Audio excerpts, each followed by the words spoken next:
Yep, yep, yep, yep, yep, yep, yep, yep, yep.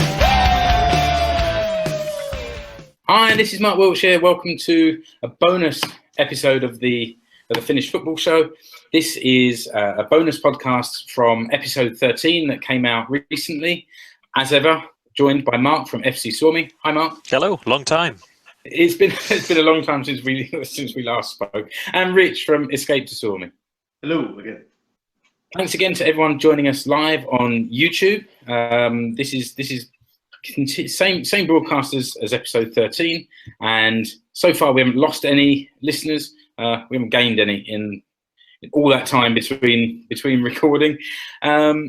We had quite a few things to talk about in episode 13, so we thought we'd carry on here and talk about those.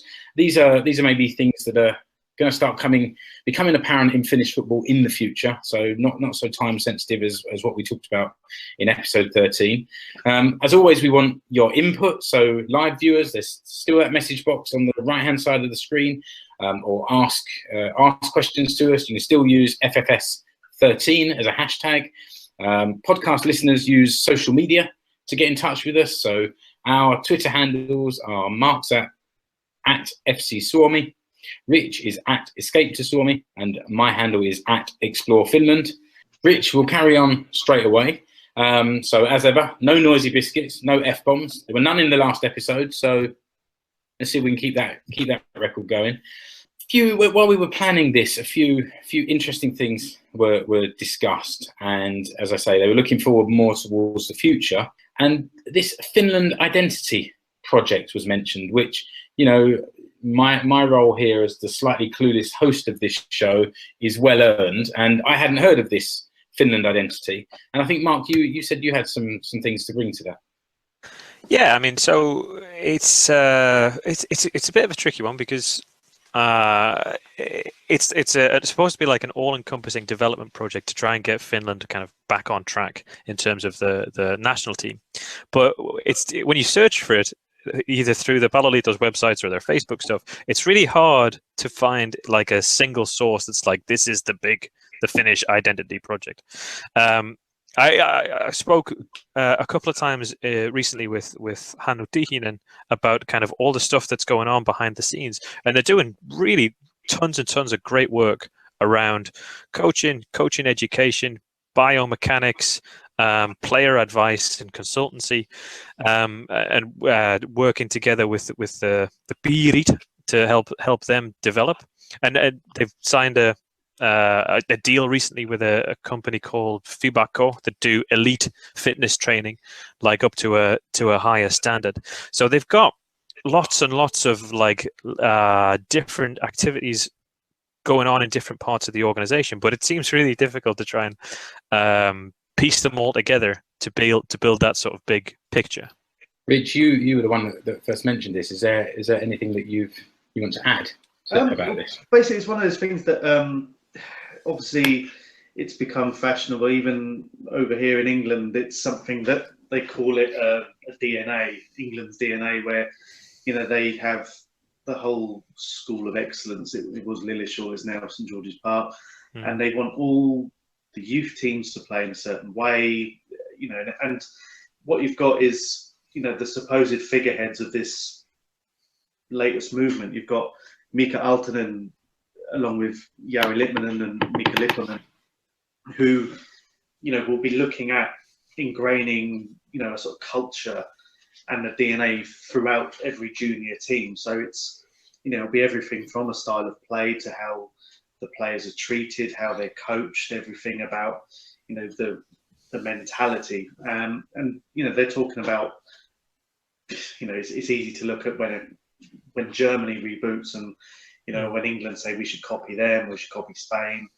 Finland seem to be latching onto Belgium as a similar sized country, albeit, you know, with so many different variables. But, you know, even Aaltonen is saying that, you know, in ice hockey, there is a clear pathway in how sort of young players are identified and mentored and brought in, you know, with the ultimate aim of being slotting into that national team as an adult, knowing what exactly they have to do.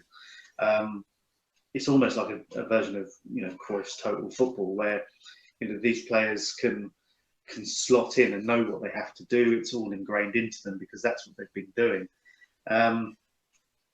How it works, because for something like this, you need money.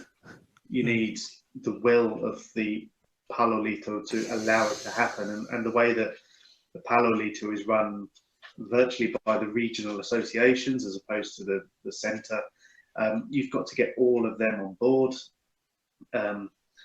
and everyone needs to sign up to it. It's with Germany, as we touched on, there's a good book by Honigstein about how after sort of Euro 2000 and the relative failure of only getting the final of 2002 World Cup, they basically tore everything up, ripped it up, started again, and albeit with different aims, but they won the World Cup in 2014. But everything in that organisation is designed to move in the same way. And even little things, someone talked to me, I can't remember who it was now, how do you allow this to happen? And it's little things where, you see the junior sides turning up to competitions and games wearing the kit from 3 years ago because it's been passed down. If you want to make kids feel included, you give them the current kit, you give them access to the materials that, whether it's coaching or playing in this training in the same environment as the seniors. If you've got a 15, 16-year-old kid who looks up to Tim Sparv in midfield or Poyanpalo or Hradetsky in goal, let them train in the same facility, let them watch the training sessions. Everything's done so disparately, where the national team will go off to Abu Dhabi, the under 14s will go off and play Ilves senior team in a pre-season friendly, and some people will play in the Hupia Academy, and play, get them together, get them out in one place. But with money the way things are at the moment, and we touched on the WhatsApp about Alaya's illness at the moment. He's the figurehead of the VFA. We don't know when he's going to be back, and he's seriously ill. No matter all his faults, he is the figurehead of the organisation, and the organisation needs a leader, and at the moment it's not the right time. And when he comes back, that may get running. But so much has changed. It really needs everyone signed up and everyone moving in the right direction. Yeah, as much as we belied Alaya for running for re-election unopposed and the ease with which he kind of got back in, it does sort of show the relationship between the Pirit and the Palolito, which is that they do need that kind of figurehead to sort of drive and spur on development. And it's a bit, I mean, there's more moving parts than just the Pirit. Like you mentioned, that help let the kids train with the national team guys and their academies. One problem that's currently facing the Palolito is that most of the Finnish players that have made it, like properly made it, did so with very little boost from the Palolito, with very little help from either the local organizations or from the national association. And that not saying that they weren't there at the development stage when they were kids, because they were, but most of them hit academies when they were really young and bounced around Europe for a while before landing on a club, finding their feet, working hard and earning it themselves. And that's one particular problem, because while they love to play for there's obviously commitment at the national team level, that sort of connection to the association, it's not there. I mean, there's not a that sort of thing that definitely helps them. The other side of it is then as we mentioned in the previous show, kids at 15 signing up deals to go off to academies. Agents, managers, parents, families, they all want the best for the players, and I think there's a lot of short selling in the Finnish game. And I, like Hannu himself was on, I think he was on one of the news outlets saying that kids are leaving too soon. They're not staying in Finland, winning games, developing themselves here. And there's a big sort of elitist view that the Veikkausliiga just isn't good enough. And his response was, well, he stayed when he was a professional. He stayed in the Veikkausliiga till he was like 22. He won 2 cups and a league. And that was exactly what he needed to move on, to understand how to win leagues, and how to compete at a pro level, and then move up the kind of through the leagues until he got to regular Champions League appearances. So I think there's a lot of moving parts for the Palolito, and I think, funnily, like Aaltonen and Tihinen and there's a lot of Lipmanen and advising young players. There's loads and loads of really good work, but it's just not somehow coming together to create this overall picture of a plan forward. Maybe that's what this Finland identity will start to do. Yeah, I mean, we talked about Littman and, you know, being involved, and, you know, football's moved on, and it's something that, you know, he still watches a lot, clearly. But, you know, if Littmanen was coming through now, I mean, he stayed in Finland, albeit, you know, part of it was national service and everything, and the way that the game was at the time. But he was 21, going on 22 when he left Finland for Holland. You know, he was playing, I mean, he played hundreds of games in Finland, senior football, coming through at 16, 17, you know, winning, you know, won the Suomen Cup in his last game. But, you know, if he was coming through now, he'd be picked up at 13, 14 in some regional junior tournament somewhere. And, you know, yes, he would benefit from being at an Ajax academy and the technical sort of side of that. But, you know, everyone you talk to, they say play football, play senior football. There's a modern equivalent, which is Teemu Pukki. So if you think about Teemu Pukki, and I came to this sort of like, I had a look at this. There's a documentary about the Huuhkajat and their qualification program for 2016. So the Miksu era, basically. And in that, there was an interview with Lukas Radetsky as he left Brøndby and went to Frankfurt. And he was talking about Teemu Pukki, about like, what's it going to be like? Like, is Teemu going to be okay when you leave? And he was joking and saying, I don't know, because the guy's never bought like a plate and a spoon and a fork in his life. But as it went on, what you found out is that when Teemu Pukki left Finland for Sevilla when he was 16, his mum had to go with him. You know what I mean? Because he was a young kid, he didn't speak Spanish. He was thrown basically into a very large academy with an education system bolted on, but he had no friends, no contacts, no nothing. And very much to your point is that if Litti came through now, he'd follow that same path, but he'd be isolated. So he wouldn't be like a fully developed, grown up like man who goes out shopping and makes friends and, you know, breaks through the banter of a dressing room. If you put a kid through that process, it's a really different thing, and you need a different environment around it. And I think that's one of the core problems that's facing the young Finnish footballers today. And it's funny because I mean, again, dropping a name, you know, I met Jesse Orinen for a coffee a couple of weeks ago, and he's saying how, you know, he wanted to leave Fulham last summer. Yeah. But they exercised the option on his contract to stay for this season, to play in the League Cup, and now all he does is play the occasional under-23 game for Fulham, but he wants to play first-team football. He's living in, admittedly, a very nice place in Rangers Park, you know, it's very nice, but ultimately, you know, his ultimate dream is to play football. He had, you know, he played some first-team football. He's still in Finland squads. He's been over here since he was 16, and he's played maybe a dozen senior games for Fulham. He's trying to leave. They won't let him, even though they won't let him play. So he's having to wait until his contract expires. You know, and so when he'd signed that contract, what is he now, 22, 23? 23, yeah, so he'd signed that contract when he was 18, and I guarantee the day he signed that contract, he didn't give it didn't give two thoughts to the extension and the terms and all the other stuff on the other side. And that's the job of a good agent. Will say, look, kid, you know, if you put yourself down for a 4-year contract with another year option, this is gonna this could go. We all want it to go this way. We all believe that you'll be, you know, a Premier League goalkeeper in the next 3 years. But if it doesn't, you'll be stuck here. You know what I mean? And I really feel for him because he's a top quality keeper. But it's once you're in that contract, you're stuck. Yeah. With goalkeepers, it's always that little bit more.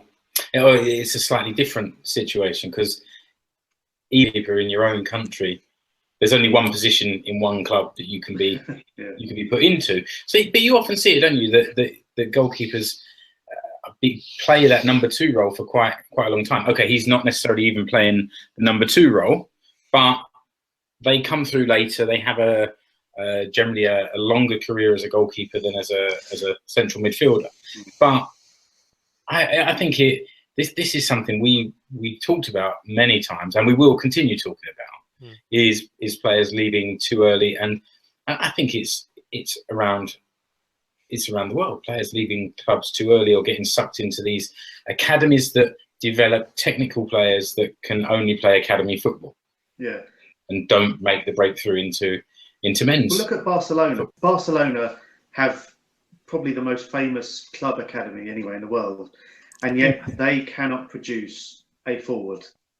They have to buy South American forwards. Yeah, Lionel Messi came through their system, but he was an Argentinian player who played on the street. You know, Suarez, again, similar. Neymar, slightly different. He was more futsal, but he, you know, and every time he gets fouled, he looks to the ref. But, you know, these are players that you can't produce because Finland, and you're seeing in certainly the under 21 and below, the players who've gone off to the academies.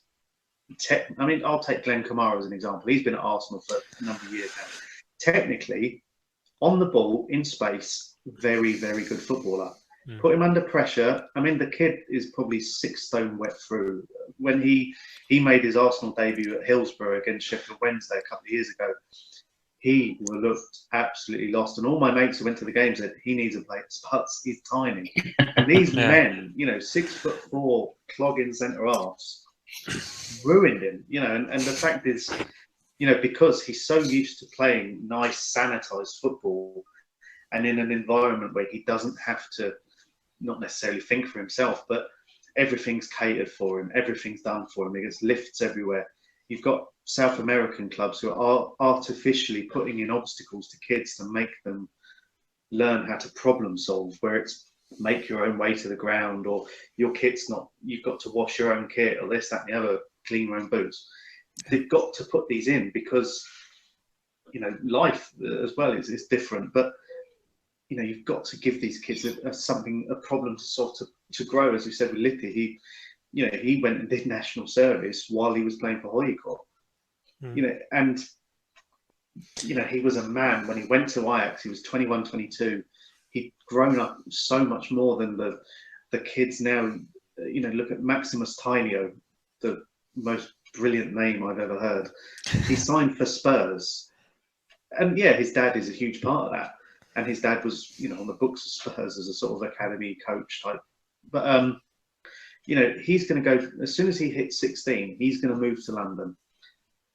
There's Raitanen, who's at FC Yaz. As soon as it's his 16th birthday, he moves to Liverpool. You know, and they've both, well, Raitanen has played in the Solomon Cup this year. He's 15. He played a couple of weeks ago against Yarrow. And Maximus Tainio, yeah, he's nowhere near Hoyko's team, but he's been playing, you know, competitive football. And now all of a sudden they are going to go into the realms of these clubs where even Sutton United, and I'd say they're my local team, they've got 900 boys on, or 900 players on their books. And this is Sutton United, you know, bottom half of the 5th division in England, 900 kids. And, you know, how many of them are going to make it? But I mean, it's the double whammy though, because you know, not only is it tough then for that 16-year-old to go out and then basically break through that academy. I mean, Liverpool's academy. How many? It doesn't. You know, it doesn't. It's not like it used to be. It's not the boot room it used to be, where they would churn out, you know, 4 or 5 players a season. So it puts that 16-year-old in a really competitive environment that has a really low probability for success, but it also takes quality that it was burgeoning in the Veikkausliiga. So people complain about the Veikkausliiga not being competitive enough, and it's not, because it's being gutted every year. Because the kids who could come through to make a difference, that could have an impact at this level, that could push players to run faster, to be quicker, to be fitter, they're not getting pitch time because they're buggering off to academies. We'll see it in the Champions League this year. Mariham will be it'll be the second qualifying round they go into. People will look at them and go, how the hell did they win the Finnish league? Because you're going to look at their team, and half of it's going to be different. Yeah. Admittedly, there are other factors, but their goalkeeper, Vitala, he's gone to Denmark. Yeah. You've got there's two key players up front, Assis and Orgil have gone. Yeah. Orgil's gone to Austria and Assis went to Thailand. Yeah. And you know, and over the last couple of years, they've lost other players. Now, albeit Manningham is a very different club to even in Finland, it's very much, you know, it is an island. It's a very odd situation. But any time, and it happens in most countries, any time a team does well that's not the norm, that team is going to get stripped for parts. Yeah, and I mean, like, if you look at how did Marion achieve it? How did they win it? They played deep, 4-4-2, hit long balls in the break to the two brilliant guys up front who create space and score. And they played the same player, and I think 3 or 4 of their players played every game. Yeah, they had the same defense for the whole season, and they were lucky with injuries, but they had a very small squad who played a lot of minutes. We're stretching into like Veikkaus Liiga preview territory because I could talk all day about what's going to happen. Let me redirect us a little bit before we get there, because we talked about the Finland Identity Project and about young Finnish players transferring overseas. So let's maybe pull a couple of those things together and talk about the UEFA Under-19s. What do they call it? Under-19 Championship, which we mentioned probably back in FFS 12 that this was going to, the finals of this were going to be held in Seinäjoki and Vaasa next year in 2018. So I thought that maybe this is something that I could bring to the there's not really a great deal of information yet about the 18 competition because there's still the 2017 competition to take place, which is going to be in Georgia. But maybe just to give people a little bit of a taste of how this competition works, just looking at the road to the final. This is generic information on the UEFA.com/under-19. So if anyone wants to look it up, you can find some stuff on there. And what it says, if I click on the link that says standings, it's got a bit of information. Road to the final. I'll just read this out. The UEFA European Under-19 Championship consists of 3 distinct stages: the qualifying round, the elite round, and the final tournament. Qualifying round. The qualifying round, played in autumn, is made up of 13 groups of 4 teams playing in one venue mini-tournaments. The top 2 from each progress alongside the 3rd place team with the best record against the top pair in their group. Elite round. In the elite round, played in the spring, qualifiers join the top seed, given a bye, in 7 mini-tournament groups of 4.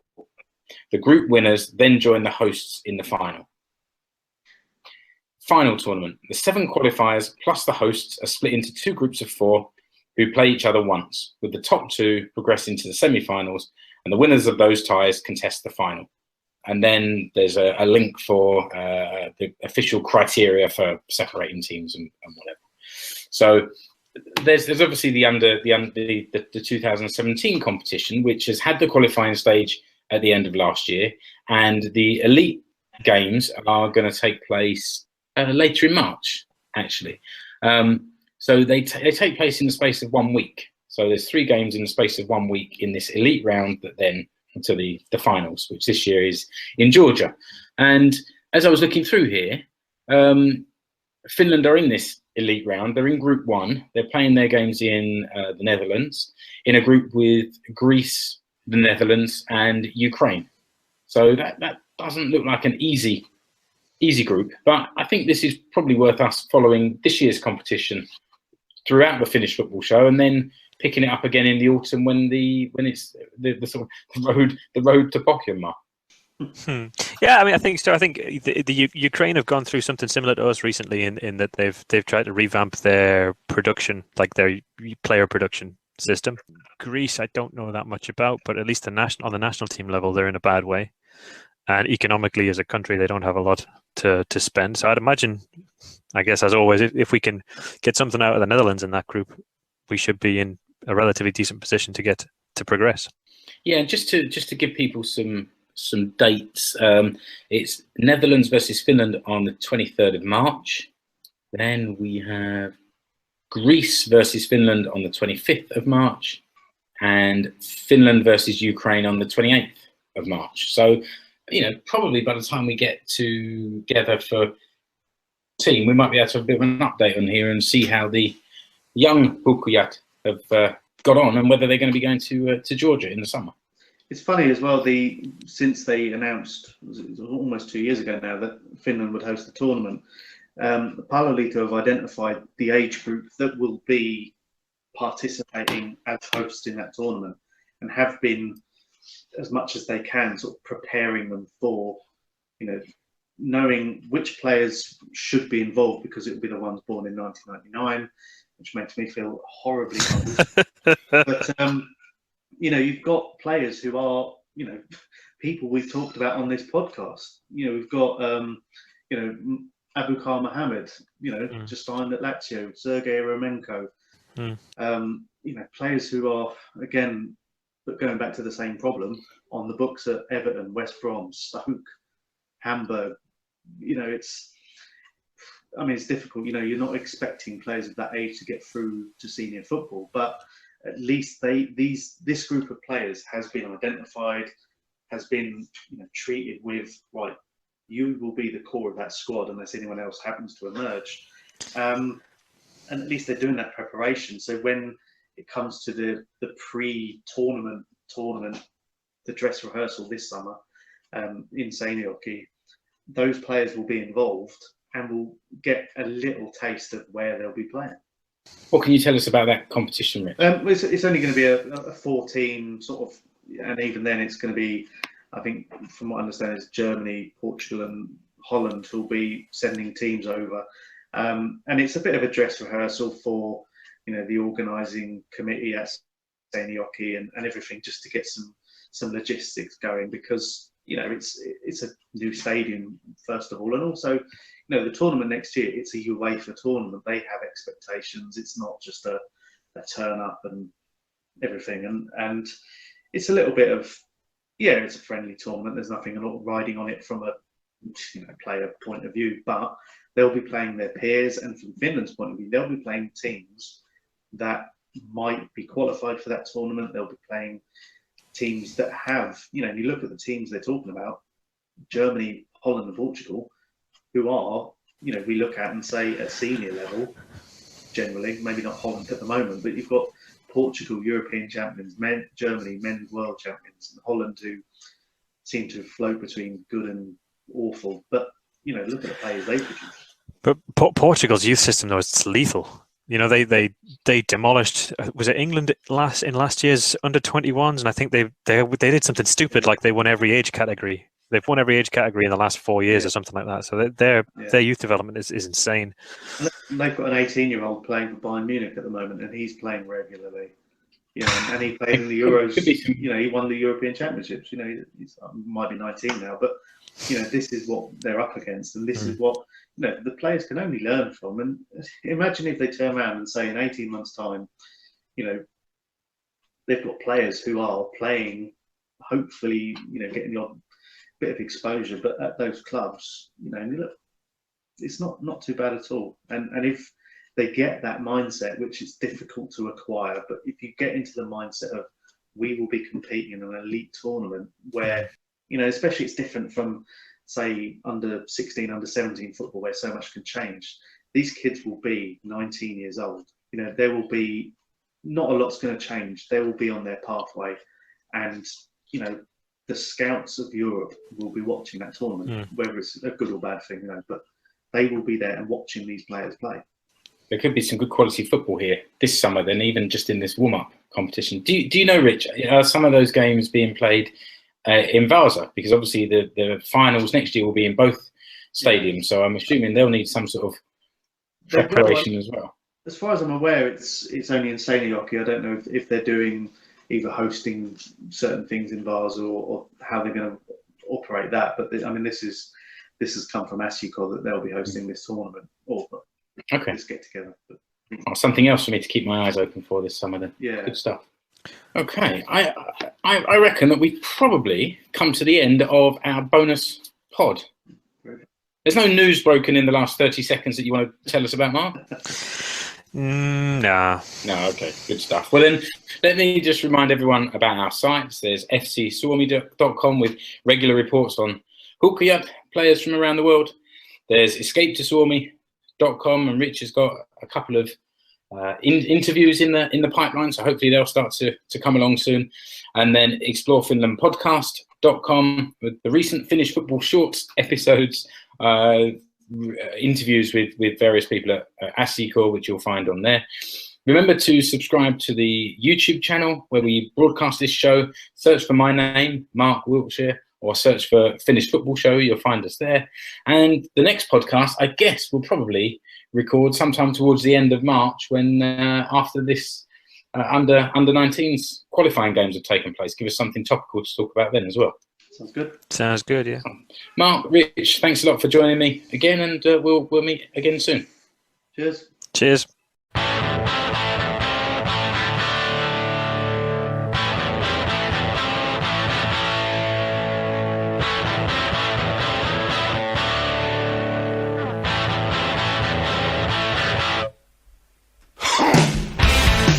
Yep, yep, yep, yep, yep.